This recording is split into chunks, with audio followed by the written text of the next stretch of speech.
Hello tout le monde, bienvenue dans ce tout nouvel épisode du podcast Eco with Shy. C'est l'épisode 12 et aujourd'hui, on va parler de comment changer l'algorithme de sa vie. Alors pour les personnes qui me connaissent et qui écoutent mes podcasts depuis un moment, j'explique un peu mon absence. Donc voilà, c'était 2 mois assez chargés. Donc comme vous le savez, je suis psychologue clinicienne et psychothérapeute. Le quotidien n'est vraiment pas évident dans le sens où on est dans ce mouvement, on accompagne des personnes qui ont en fait besoin de notre disponibilité et tout ce travail que je fais à côté, je savais au début que ça allait pas être évident, que je n'avais pas le temps. Concrètement parlant, j'avais pas le temps en fait, je ne pouvais pas en fait consacrer par exemple 1 ou 2 journées par semaine pour faire du contenu, mais j'essayais, comme on dit, de gratter sur mes soirées, sur, mes matinées. D'ailleurs là, je me réveille à 6 heures du matin pour tourner en fait cet épisode-là. Mais je tenais juste à dire quelque chose, c'est que c'est un travail de recherche pour moi ces épisodes-là, ce projet de podcast. C'est un projet qui me tient énormément à cœur et je vois à quel point ça aide, je vois à quel point ça change énormément de choses et je vois à quel point ça apporte de la clairvoyance. Donc oui, il y a eu 2 mois d'absence, mais je reviens avec cet épisode qui explique comment changer l'algorithme de notre vie. Qu'est-ce que je veux dire par changer l'algorithme de notre vie? Je vais vous l'expliquer. Déjà, je vais parler du concept algorithme, mais d'une version psychologique. Alors, c'est tout simplement ce que je nourris, ce que je répète, ce que je choisis inconsciemment. En fait, qu'est-ce qui fait que je crée mon environnement? Ce que je relève de plus en plus, maintenant que vous êtes habitué à voir un peu qu'est-ce que je partage comme sujet, ce qui m'intéresse le plus, c'est de mettre en avant les problématiques que je reçois en thérapie. Alors, les gens que je reçois généralement se plaignent énormément de leur quotidien, se plaignent énormément de leur entourage. Ils se sentent incompris, ils se sentent pas dans le bon environnement, ils se sentent pas entendus et ils ont l'impression que enfin, ils le disent pas au début, bien sûr, mais ils se rendent compte de plus en plus qu'il y a ce besoin de vivre, mais en mettant énormément de filtres. C'est comme s'ils n'arrivaient pas à être eux-mêmes, ils n'arrivaient pas à être authentiques, ils n'arrivaient pas à exprimer leurs pensées, ils n'arrivaient pas à prendre le temps d'avoir des doutes, de ne pas être sûrs. Et je peux comprendre dans le sens où on a tous besoin d'apprendre à se connaître, on a tous besoin de douter et on a tous besoin de se perdre aussi. Mais malheureusement, on grandit dans des sociétés et on fait partie aussi d'une culture dans laquelle on va dire quelque part se sentir obligé de vivre sa vie par étapes. Quelque part vivre sa vie par, phase. Ça veut dire que, d'accord, j'étais petite, j'étais une enfant, après je deviens une adolescente et après j'ai ou bien adolescent et après j'ai mes années universitaires. C'est des coches en fait à remplir. Mais durant toutes ces périodes-là, il n'y a pas de conscience. Il n'y a pas d'expérience dans le sens où est-ce que ce que je suis en train de faire, c'est ce que je veux? Est-ce que ce que je suis en train de construire et comment je suis en train de me construire, c'est ce qui va me faire amener là où j'ai envie d'être? Après, oui, vous allez me dire, mais on ne peut pas savoir ce que je veux être, clairement. Mais aujourd'hui, pourquoi je parle d'algorithme? Je vais en parler surtout pour évoquer le côté environnement, votre entourage. Ça, c'est super important, vraiment. Et on fait énormément de concessions et on pense que être entouré de bonnes personnes, il suffit que ça soit des gens avec qui on s'entend à la surface, des gens tous les jours, en fait, on rigole avec eux, on se raconte des choses, ils nous font confiance. Oui, ça c'est bien, c'est de bonnes choses, c'est de bonnes bases. Mais ce n'est pas tout. Quand on grandit, quand on évolue, quand on devient de plus en plus mature, ben, on se rend compte que c'est pas suffisant. Ce que je relève aussi, c'est que la grande majorité des gens n'arrivent pas en fait à changer cet algorithme de leur vie. Pourquoi déjà? Pourquoi ça ne change pas? Le cerveau, il aime la répétition. Il aime la sécurité, même si c'est toxique. Et ton environnement, c'est souvent un miroir de ce que tu tolères et de ce que tu nourris. Donc, si tu veux les mêmes choses, tu restes dans le même cadre. Alors, je vais t'expliquer ce point-là. Alors, comme j'ai dit, le cerveau, il aime la répétition et la sécurité. Donc, ce qu'on appelle en fait la zone de confort. on la connaît tous, cette zone de confort. Ça veut dire que j'ai les mêmes amis, j'ai, on va dire, les mêmes, voilà, les mêmes occupations. Je pars très souvent au même endroit, je fais le même type de voyage, et cetera, et cetera. Moi, il y a un exercice que je conseille toujours. Et d'ailleurs, franchement, là, je vous le dis directement, il n'y a pas mieux que le journaling. Il n'y a pas mieux qu'écrire. Moi, j'adore cette phrase qui dit: «Les paroles s'envolent, mais les écrits restent». Et ça veut tout dire. Ça veut tout dire dans le sens où si je ne travaille pas avec moi-même, si je ne me pose pas, si je ne brainstorm pas avec moi-même, si je ne dessine pas la trajectoire de ma vie, tout en me disant: «D'accord, durant cette période-là, il y a eu ça, il y a eu ça, il y a eu ces gens-là». Moi, quand j'ai commencé à faire cet exercice, j'étais fascinée, j'étais surprise du nombre de choses que j'oubliais. Et je me rends compte d'une autre chose. Je vous promets, plus de 90 des fois où je dis à certaines personnes: «Fais cet exercice-là», on me répond par quoi? «Non, mais je sais déjà». Pourquoi? Pourquoi on a cette tendance à résister? Pourquoi on a cette tendance à ne pas se donner l'occasion de travailler sur nous, mais réellement travailler sur nous? Vous savez, oui, je fais ces podcasts-là, mais je vous le dis, ils sont très, très, très loin d'être suffisants. Ils sont là peut-être comme un outil pour vous accompagner, un outil pour vous motiver en vous disant: «Ah tiens, elle a parlé de ça, elle m'a donné cette idée, je vais aller le faire. Ah tiens, ça je savais pas, je vais aller faire des recherches». Moi je vous le dis, à chaque fois que vous entendez quelque chose dans ce genre de contenu, même le mien, allez chercher. Allez vous assurer de ce qui se dit. Pourquoi? Parce que personne ne détient le savoir.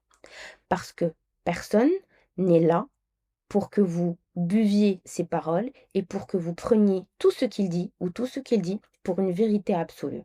Une patiente me disait tout le temps que quand elle voyait qu'elle ne connaissait pas quelque chose, que quand elle manquait de certaines informations, que voilà, que quand elle avait l'impression qu'elle ne s'y connaissait pas, elle se disait: «Bah, va t'éduquer, va t'éduquer». Et je me dis, moi-même avec du recul, je me dis: «Pourquoi?»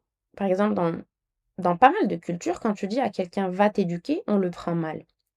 Bah, on le prend mal parce que oui, ça renvoie à nos parents, ça veut dire que nos parents nous ont mal éduqués, ça veut dire qu'on manque d'éducation, et cetera, et cetera. Mais non, écoutez, on va le prendre d'un autre aspect ou sous un autre angle. M'éduquer, c'est continuer à apprendre.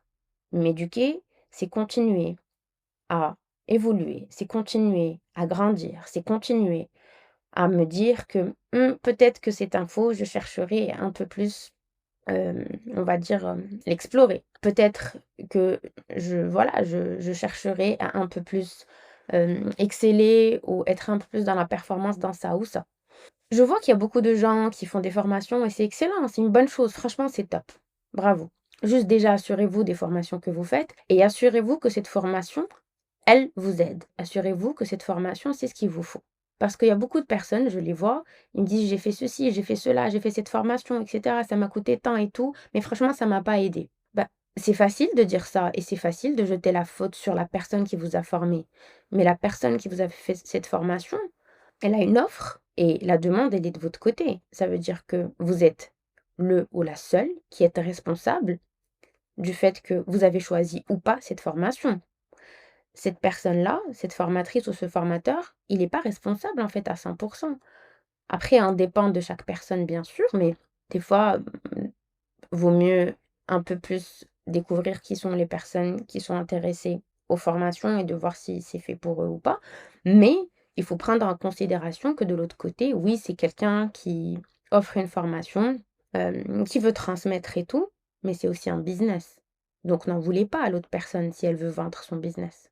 J'en parle parce que j'essaierai d'ailleurs d'intégrer de plus en plus cette responsabilité, dans ton manque.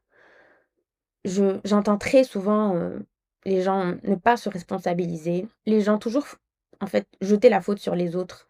Toujours dire, «C'est pas moi, c'est l'autre qui m'a fait, c'est l'autre qui m'a arnaqué, c'est l'autre qui m'a menti». Oui, oui, il y a des gens de mauvaise foi, je suis d'accord, mais on a aussi une responsabilité envers nous-mêmes.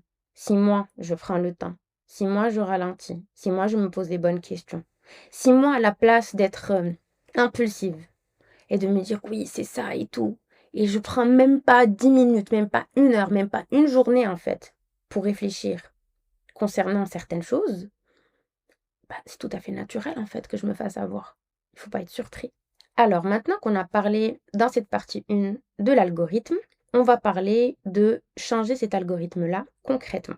Donc pour reprendre ce qu'on a dit dans la première partie, c'est que ton algorithme, c'est l'environnement dans lequel tu es. C'est tout ce que tu fais.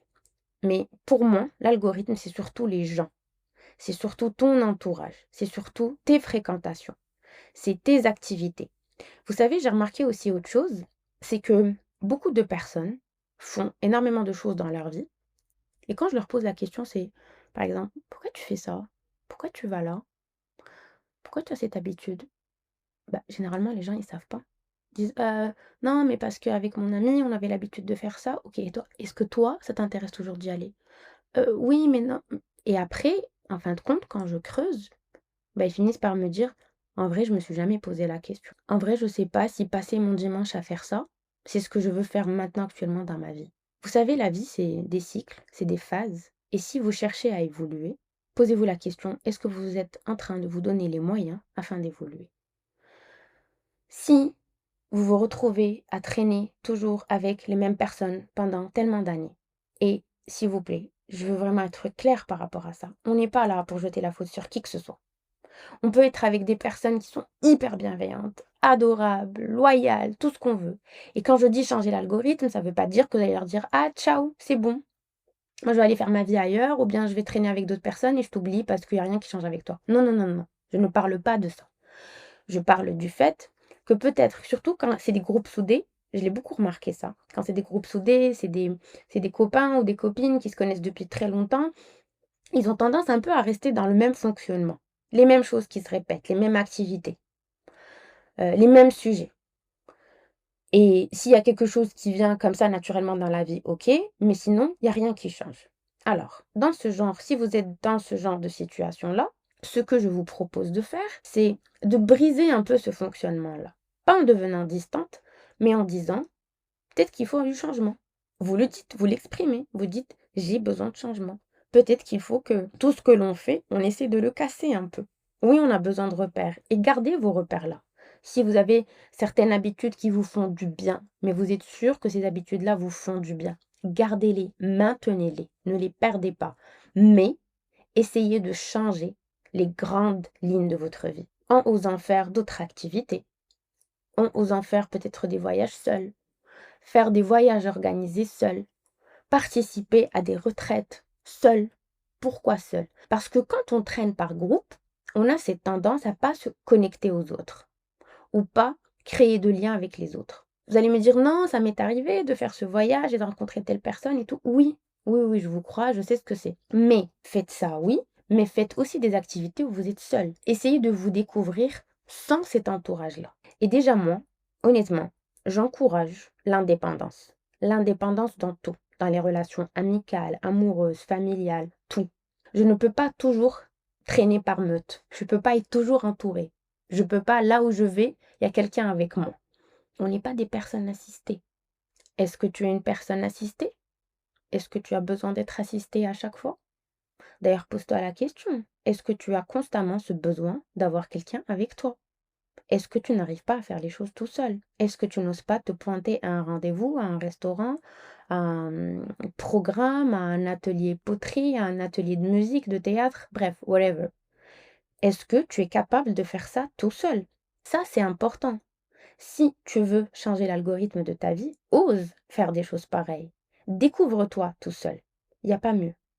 Autre point aussi qui pour moi est très important d'ailleurs dans la partie 2 de changer l'algorithme, c'est les peurs anciennes ou non identifiées, les croyances limitantes, héritées, famille, culture, entourage, et la résistance à la nouveauté ou à la réussite. Ah mais ces points-là, je les vois se répéter tout le temps. En thérapie, quand je creuse avec pas mal de patients, ils se rendent compte qu'ils ont très souvent des idées limitantes. Les idées limitantes, alors je vous explique ce que c'est. C'est généralement des idées avec lesquelles on a grandi en famille, Généralement, c'est du milieu familial. C'est l'environnement dans lequel j'ai grandi. Ça veut dire que, ah, telle personne, ce type de personne, c'est pas fait pour moi. Ce type d'activité, c'est pas fait pour moi. Aller dans ce genre d'endroit, c'est pas moi. Et on s'en rend pas compte. Donc, d'ailleurs, on me pose très souvent la question, on me demande très souvent sur les réseaux de faire du contenu sur les idées limitantes. Je profite de cet épisode pour en parler un peu. Alors, je vais te donner un exercice simple pour pouvoir déjà détecter tes idées limitantes. Journaling. Alors, tu prends une feuille, un stylo et tu écris toutes les idées limitantes que tu penses avoir.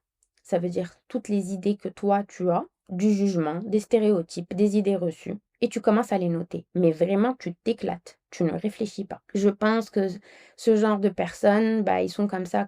Ose, ose, vraiment ose. Oui, tu vas juger parce que tout le monde juge. On va pas se mentir, tout le monde juge. On a tous grandi en ayant certaines idées. Ce genre de personnes, il faut pas leur faire confiance, et cetera, et cetera, et cetera. Aussi, il y a les idées limitantes qui nous concernent nous. Ça veut dire: «Moi, je ne suis pas capable de faire ça. Moi, j'ai pas assez confiance en moi pour faire ça». Hier, une patiente m'a dit: «Ah, tu sais, moi, Shaina, je t'ai pas dit, moi, je suis une peureuse». Je lui dis: «Non. Désolée, mais non, là, par contre, je vais te dire non». Bon, je lui dis non parce que je la connais, c'est ma patiente depuis 5 ans, déjà, mais de 2, c'est parce que je vois à quel point elle utilise ça pour se mettre des blocages. À quel point elle utilise ça pour ne pas avancer et pour rester dans l'ombre. On ne peut pas s'identifier en disant je suis quelqu'un de colérique, je suis quelqu'un de peureux, je suis quelqu'un d'anxieux. D'accord, si tu souffres d'anxiété, tu vas en guérir, tu pars consulter, tu fais un travail sur toi, tu sais comment tu fonctionnes, mais tu ne t'identifies pas en te disant je suis ça. Parce que pour moi, quand je me répertorie de peureux, de colérique, enfin, je sais pas, de introverti, d'extraverti et tout, tu peux le penser. Oui, tu peux te dire: «J'ai des tendances à être introverti, j'ai des tendances à être extraverti», mais pourquoi s'identifier? Quand tu t'identifies, c'est de la fatalité. C'est comme si tu te mettais dans une box, mais littéralement, tu te mettais dans une box et tu t'enfermais. Est-ce que tu as besoin de t'enfermer? Je me dis tout le temps. J'aime beaucoup la phrase de: «Tant qu'il y a de la vie, il y a de l'espoir». Alors pourquoi on s'enferme en fait? Pourquoi je m'impose une fatalité alors que je suis encore là?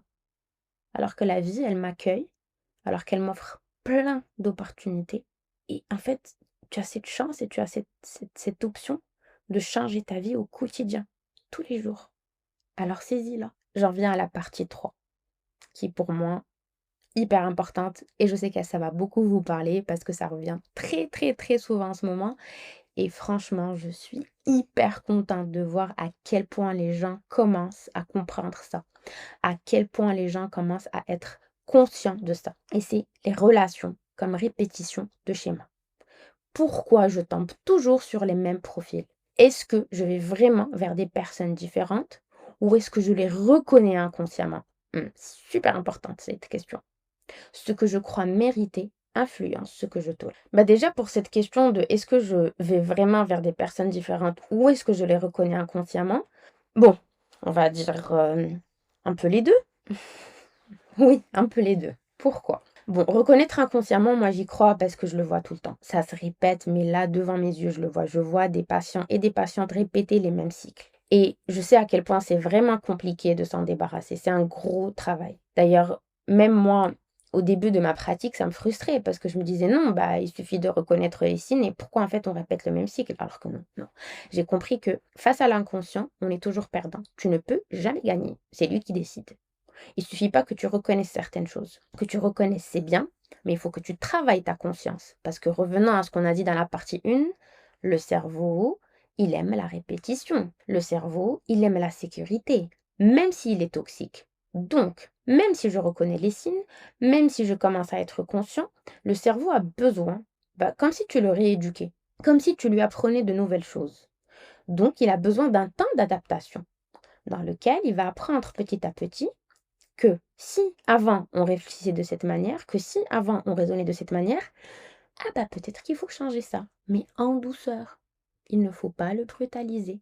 Il n'acceptera pas que tu le brutalises. Bon, tomber sur les mêmes profils, je reviens à ce que j'ai dit tout à l'heure, la responsabilité. Apprenons à être responsable de nos choix. Je le vois très souvent, surtout ces dernières semaines. Bon, après Ramadan, on le sait, ça recommence, les dates, les rencontres, voilà, les gens, ils sont bien actifs, hein, on le sent.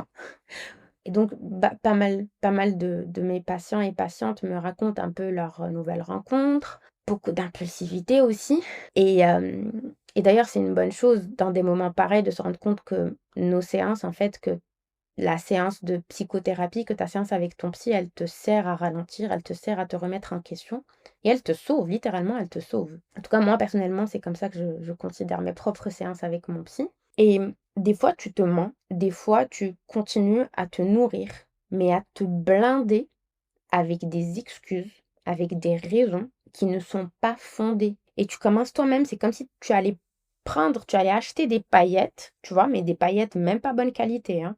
Tu viens et tu commences à en mettre partout, partout, partout. Tu te dis: «Waouh, ça scintille, ça brille, c'est tout beau». C'est bien, les paillettes, on aime bien, c'est super, mais juste sois conscient du fait que c'est des paillettes. Sois consciente que ou conscient du fait que ce que tu es en train de faire soit bon. J'ai dit consciente parce que c'est plus les femmes qui ont tendance à faire ça. Il y a aussi certains hommes qui le font, mais je pense que les femmes ont plus tendance à faire ça. Donc juste soyez conscients de ce que vous êtes en train de faire. Vous savez, l'autre jour, je parlais avec une bonne amie à moi, on discutait et on se disait: «C'est fou comment on a grandi dans des schémas où on se pose pas la question de: "Est-ce que cette personne avec qui j'ai soi-disant eu une connexion est une personne qui matche avec mes valeurs, qui matche avec mes croyances, qui matche avec mon fonctionnement"?»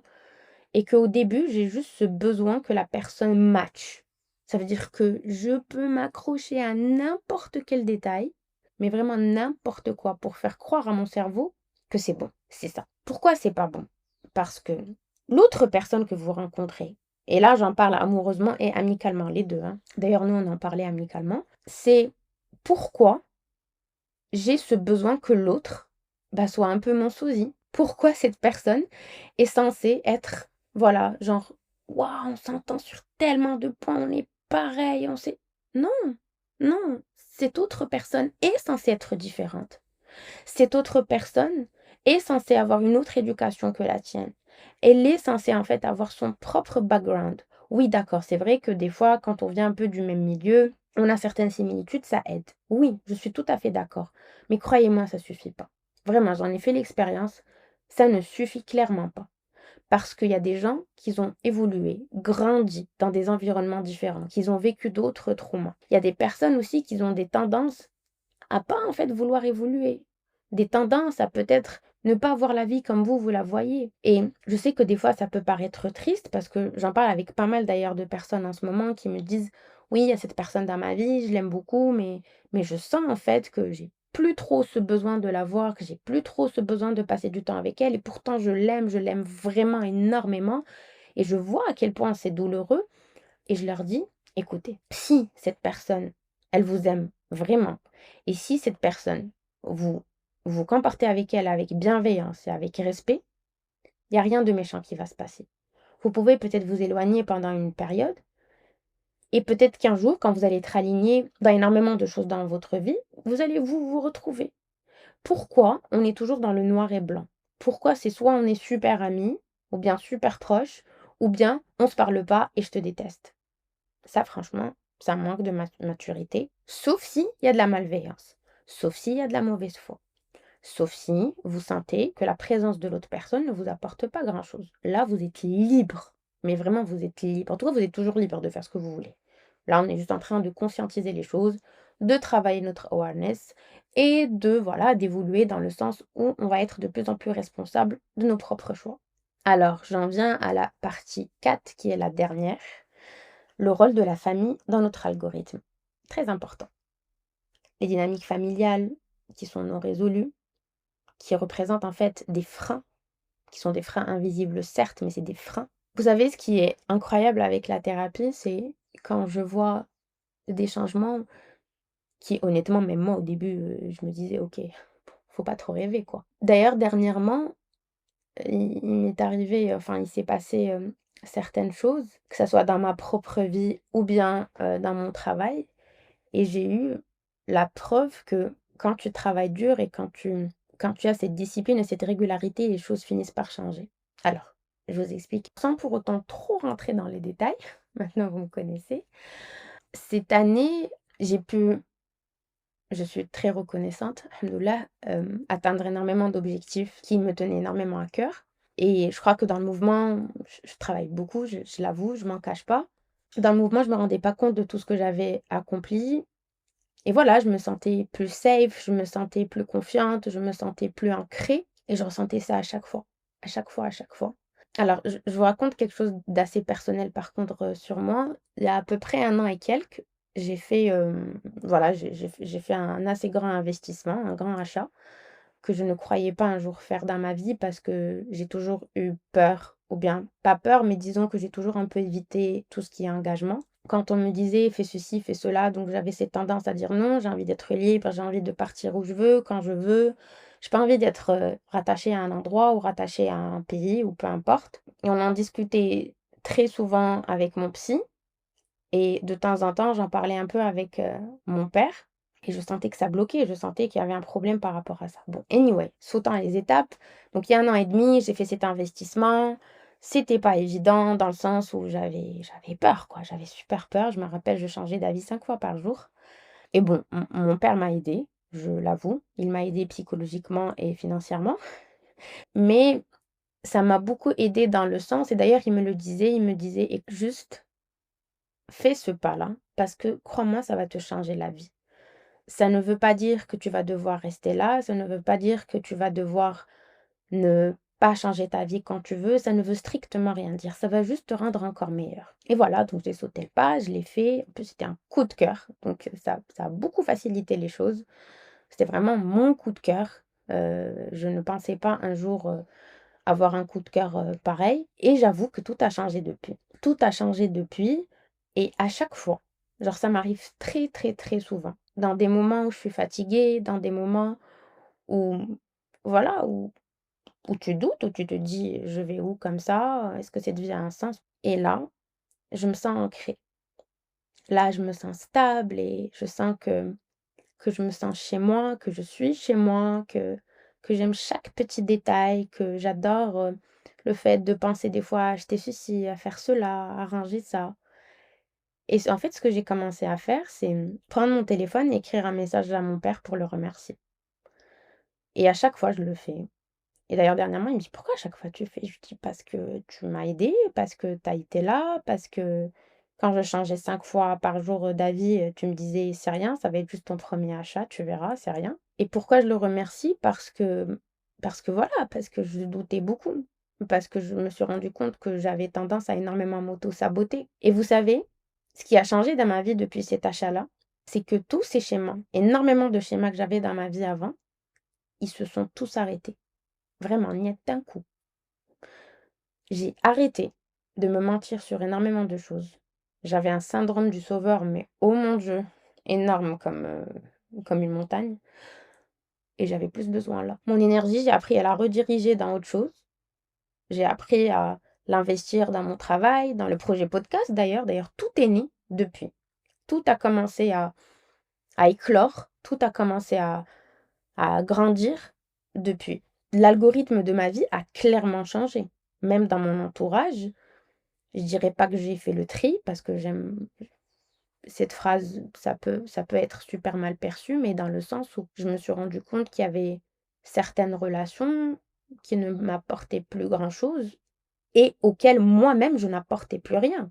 Surtout, j'avais l'impression que je faisais pas mal semblant, que c'était des choses qui ne me plaisaient plus, que j'étais dans le faire plaisir, que j'étais dans et que c'était pas moi. Et je me disais: «En fait, cette personne ou ces personnes-là ne méritent pas ça». Ces personnes méritent d'avoir des gens authentiques avec eux, des gens qui ont envie de faire ça avec eux et moi, je suis clairement pas cette personne-là. Et oui, je vais pas mentir, c'était douloureux à certains moments, mais il le fallait.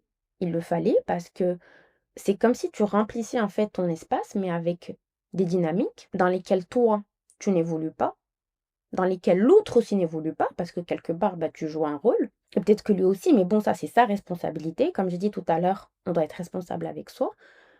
Et tu te dis: «C'est bon, là, je me retire, en fait, je t'apporte plus grand-chose».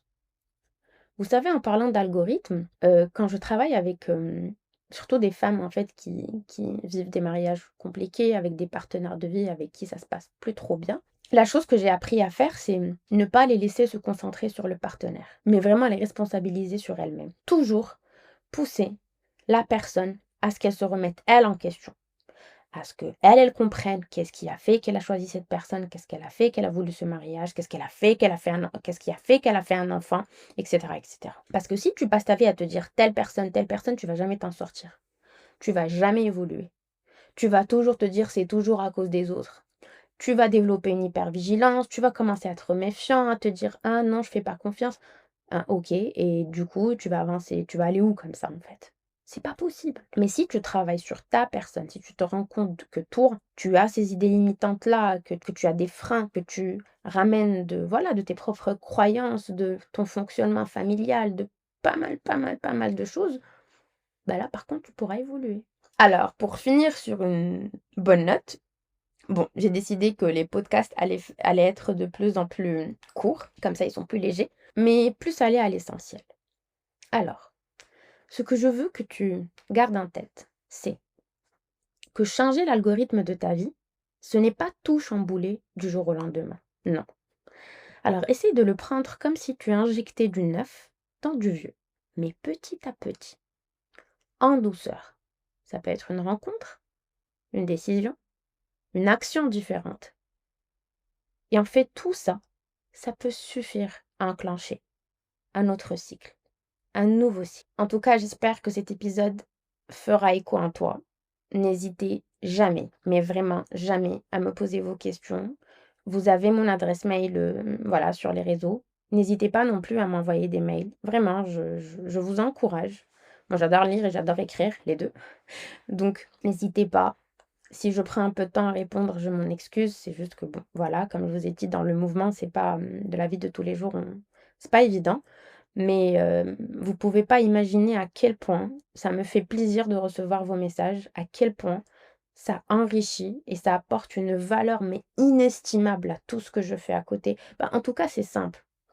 Sans vos retours, je ne pense pas que ça me motiverait à continuer. Je parle de ce travail de recherche à côté. Pourquoi? Parce que je vois à quel point ça fait écho et je vois à quel point ça résonne et à quel point, en fait, ça vous parle. Et vous savez, il y avait un jour une patiente qui, après le podcast de pudeur émotionnelle en fratrie, dès qu'on a commencé la séance, elle m'a dit: «Écoute, bon, Shahnaz, je vais être, directe, heu, le podcast, il m'a mais genre voilà, genre ça l'a perturbée de fou». Elle m'a dit: «J'ai pas arrêté de pleurer depuis». Elle m'a dit: «Mais je me suis rendu compte de tellement de choses et je suis partie parler à ma sœur». Et j'étais là en mode: «OK». Genre en faisant ce que je fais, oui d'accord, je partage parce que je sais à quel point c'est important de partager. J'ai grandi dans un milieu où le partage est hyper important, mais j'ai aussi grandi dans un milieu où il y avait des non-dits, hein. C'est ça, je pense, la particularité de notre culture, c'est que on a grandi dans l'hospitalité, dans le don, dans le partager, dans on s'aime et tout, sans pour autant se le dire, mais beaucoup de non-dits et un gros problème de communication. Mais mon Dieu, ce qu'on est en fait des handicapés, par rapport à la communication. Ça, c'est un gros travail. Ça, c'est ça c'est le gros problème. Énormément de quiproquos, énormément d'incompréhension. Donc si tu as envie de changer l'algorithme de ta vie, vas-y, go, lis des livres, écoute plus de podcasts, tente de nouvelles choses, mais brainstorm. Brainstorm. Assis-toi, pose-toi, prends un carnet, commence à écrire, fais la trajectoire de ta vie. Commence par un point et tu arrives jusqu'à là où tu es maintenant, avec les étapes de ta vie, les rencontres importantes, qu'est-ce qui s'est passé, les moments où j'étais up, les moments où j'étais down, les moments où j'ai senti que j'évoluais pas, tout. Tu mets tout, tout, tout, tout. Si tu veux ne pas avoir cette impression que tu es en train d'avancer sans pour autant que ça change, vraiment pose-toi avec toi-même et pose-toi les bonnes questions et tu verras que ça paiera. Donc merci d'avoir été là, merci d'avoir été à l'écoute. Ça m'a fait super plaisir vraiment d'enregistrer ce podcast-là. I'm back, ça c'est clair. Les podcasts reviennent. Il me fallait ce petit moment voilà, de repos. J'étais pas aussi très inspirée et j'aime pas faire les choses que pour les faire. Donc c'est hyper important pour moi qu'il y ait voilà, qu'il y ait cette, comment dire? Cette étincelle derrière. Tout est une question d'étincelle, mais en tout cas, ça m'a fait hyper plaisir d'enregistrer cet épisode-là. J'espère que toi aussi, ça te fera super plaisir de l'écouter. Merci d'être là, merci d'être à l'écoute et je vous dis à la prochaine fois, au prochain épisode et d'ici là, bien sûr, prends bien soin de toi.